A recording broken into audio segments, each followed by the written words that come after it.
try. No way. I didn't have time you do it. Not a chance. Well, how about we go wait for it? Okay. Sure. I'll go first. You're thinking. Yes! Your turn. Nuts. Always try so quick. Mark! Mark!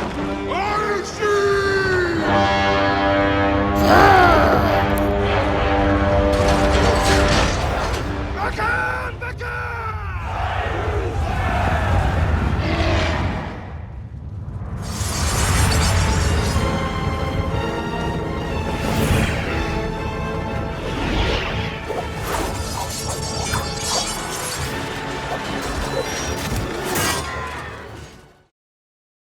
Hey everybody, it's Jeff. And Alex. And we're Fishing Bricks. On this video, we're going to do a minifigure review, but not Lego minifigures. We're going to do a review on one of those army building sets that you may have seen on eBay. Usually they're Lord of the Rings themed or Star Wars. They come from China or Hong Kong. They advertise themselves as very clearly not Lego, but rather Lego compatible. I've always been interested in them. They produce some minifigures that Lego never actually put out. Some of them do look identical to official Lego figures, but they've released some that you've never seen before, like the Gondor Fountain Guard and things like that. And we have been talking about doing a mock of Battle of Five Armies with 13 dwarves charging out of the Gates of Erebor. But we need more Iron Hill Dwarves. The only one we have is Dain Ironfoot from the Battle of Five Armies set, and that's not enough.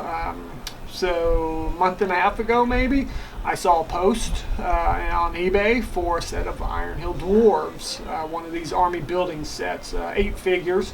And so I bit the bullet and I ordered them. And we're going to do a quick review on them, let you see them. Maybe you're like me and you were wondering what's the quality, what's the detail. So let's take a quick look at these and show you what they look like. You ready to go? Mm-hmm. All right.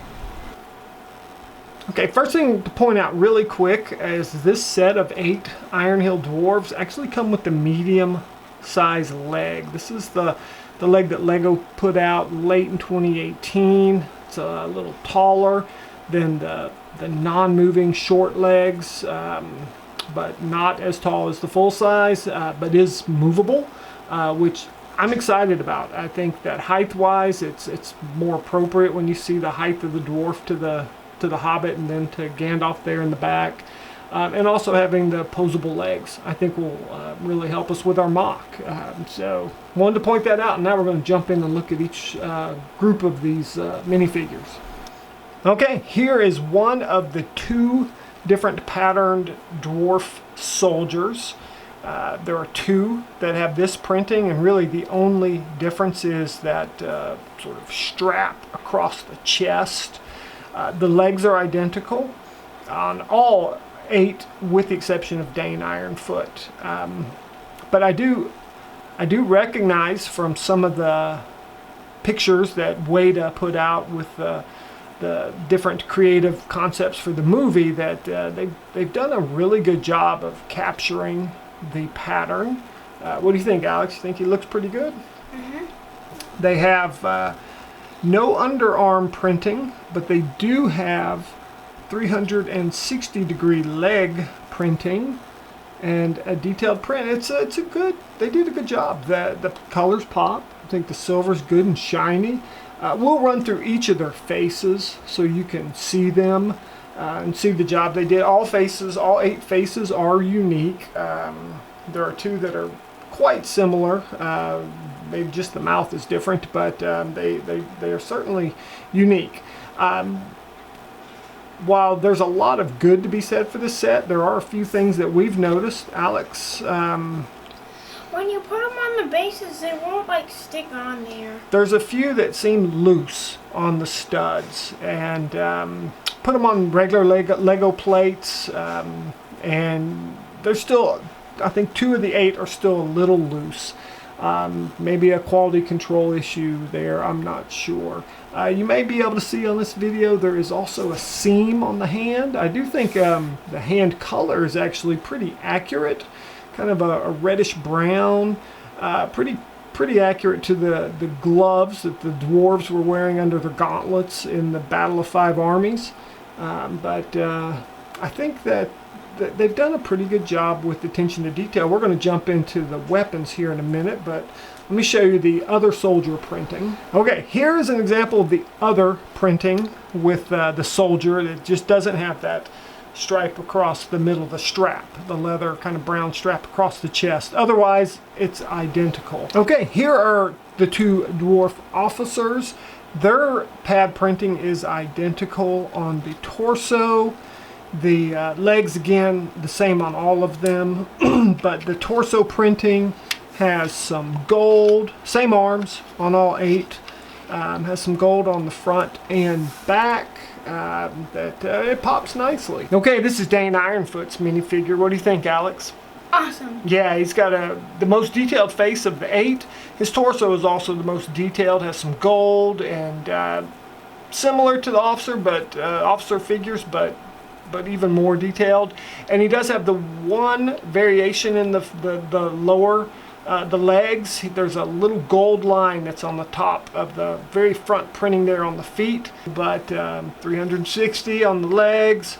Good detailing on the front and back. It would have been cool if he had his tattoos on his face, but it's okay if he doesn't, because you wouldn't be able to see him with his helmet on anyways. So we're going to show you one of these guys in armor.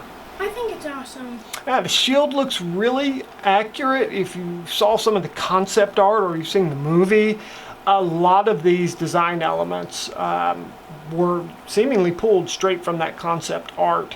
The shield is spot on in design. There is, it looks like in the molding, there's some change in the color on the background. It's smooth to the touch, but you can see there's some inconsistencies. That's probably just a little quality control issue, but the war pig design is really surprisingly accurate to how the shield appeared in the movie. Has the spear groove on the top, and the shield looks really good. The armor, it's almost like a hauberk. It's one piece that also pulled directly from the movie. The concept art, it's certainly picks up a lot of those design elements. There are 3 different helmet molds. The soldiers have a helmet mold. The officers have a different helmet mold. We'll show that in a moment. And then Dain has a unique one. All 8 weapons are unique, and they're really cool. It's kind of a crazy variety that we'll talk about. We'll show each weapon and talk about it. But this particular one comes straight out of Weta concept art, and it was the officer's sword. But it's spot on. They did a really good job. Let's look at one of the officers in their armor. Okay, here is one of the dwarf officers in armor. I have him turned sideways so you can see the difference in the helmet mold.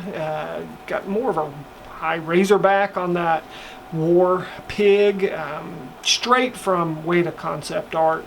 The weapons are unique for each of the 8, and we will go through each one of them. There are some pretty cool things, some pretty cool details that they captured. This particular one, there are 2 of them of the 8 that are actually regal armor weapons. That would be when Thorin and the other 12 dwarves were in Erebor, and they put all the nice armor on, and this was actually Keely's regal armor sword.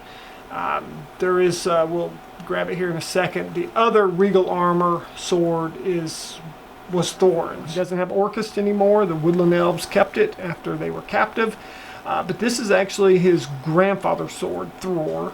If you might notice it early in the movie. But that is spot on. When you look at the sword from the movie, they did a great job capturing this one. Alex did notice something here about the mobility of the arms. Talk about that, Alex. You can't move the arms fully up. Yeah, the armor blocks it. Because of the armor on the pauldrons, I guess is what that would be, over the shoulder, does limit how high up the arm can reach. So I guess that's a trade-off for that really cool looking armor. Alright, here's one other dwarf soldier in his armor. This weapon is really cool, straight out away to concept. I don't remember seeing these in the movie, but in the concept art that was released prior to the movie, some pretty cool images where they had like a launch pad, a piece of wood they would stomp on, and it would shoot up into the air, this metal spiky ball, and they would actually hit it like a baseball bat with the blunt end of this axe. You know, create a missile that could be launched into the ranks of their enemy. And like with the other weapons, they captured the detail on this one really well. It's very accurate to the concept art. One thing I don't know if we mentioned yet, the beard mold is identical on all 8. There are 2 colors, brown and black. Real quick, one of the other weapons here, this is a spear. I don't remember seeing this specific spear in the movie. It is in the concept art. It was actually one of the concept art pieces with Dain when he was on his big war boar. But they certainly captured the details of it well. This set had 8 figures total. 2 of them had spears. This is the second spear. This one you absolutely would recognize if you've seen the movie. This is the spear that the majority of the Iron Hill Dwarf soldiers used in their shield wall, holding it into the groove of that shield, you know, waiting for the charge from the orcs. Great job capturing the detail here. Very accurate to the movie, although the scale maybe it's not quite right, and they're a little longer in the movie, but otherwise I think they were pretty spot on. Okay, this is the one weapon that's different than all of them because it is neither an Iron Hill Dwarf weapon or a Regal Armor weapon. Alex, do you recognize this? Is it Matt Nori's sword? Yeah, this is... I don't really remember seeing it in the movie. It very well may have been there, I just don't remember, but the theatrical release poster, they did one for each dwarf, and this is a spot on to... He has a pair of them. And it's got the scale's not quite right. It's a little bigger, but shape-wise, it is exactly the same. Okay, last but not least, this is Dain Ironfoot, Dain the Second. Lots of like on this minifigure, plus my biggest complaint of the entire set. But let's start with the pros first. I'm going to slip in here, hopefully it'll focus in. This is the Dain Ironfoot, the official Lego minifigure from the Battle of Five Armies. And you'll see that helmet-wise, there's better detail in this knockoff set. It's got better color, it's got better detail.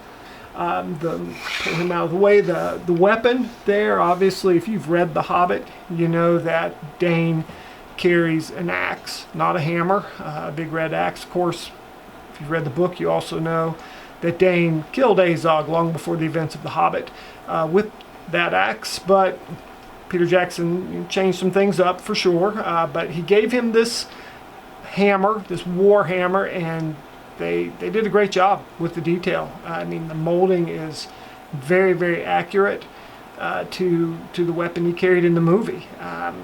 Armor, other than the helmet, the hauberk, the body armor is identical to the other 7. Shield is identical.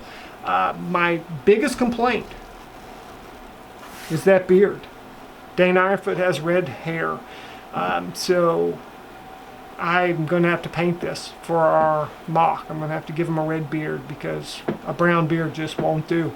But otherwise, I'm pretty impressed. So that's the end of the minifigure review, and hopefully this will help you. If you've been looking at these army builder sets on eBay and you've been wondering what's the deal, hopefully this will give you some insight and help you maybe make some decisions. For me, I'm pretty pleased. I paid $25, I think, counting shipping. It did take about 6 weeks to get to me, but all in all, I'm pretty impressed. Love the weapons. Love how detailed they are and how they pulled them straight out of Weta concept art. The armor looks really good. The helmet molds look good. The shields, they do have that coloration issue. Don't know that that's a big deal because I may paint those for the MOC. Certainly there's some issues. Some of those quality control things we talked about, the seams on the hand, the looseness on the studs for a couple of them. But I mean, all in all, I'm pretty impressed with this product, especially considering Lego didn't produce an Iron Hill Dwarf. So this will certainly find a good home for us in our MOC. So what do you think, Alex? Well, I think it's going to look nice in our Battle of Five Armies MOC. Yeah, I think flanking the 13 dwarves as they charge out from Erebor to battle against Azog and Bolg, I think they're going to do really nicely. So hopefully this video has been helpful for you guys. If you have enjoyed it, please like, comment, and subscribe. Don't forget to ding that bell there so you can get alerts when we post new videos. We'll talk to you guys later. Bye.